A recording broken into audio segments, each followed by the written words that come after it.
బొంబాయి బ్యాచ్ని తిప్పుతారు.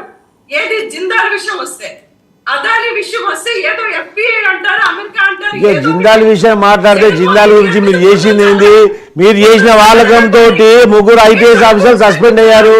దేశ చరిత్రలో మొదటిసారి 3 ఐపీఎస్ ఆఫీసర్ సస్పెండ్ అయ్యారు.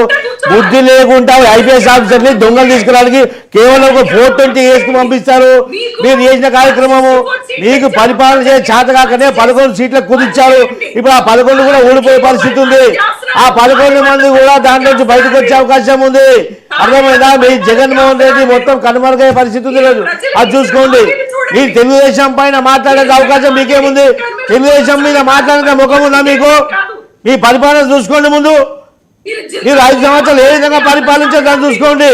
మీరు జిందాల్ గురించి మాట్లాడతారు. మీరు ఒక జిందాల్ గురించి, ఒక వ్యక్తి గురించి, ఒక వ్యాపార వ్యక్తి గురించి, ఐపీఎస్ ఆఫీసర్లని వ్యవస్థను ఏ విధంగా మీరు వాడుకున్నారు?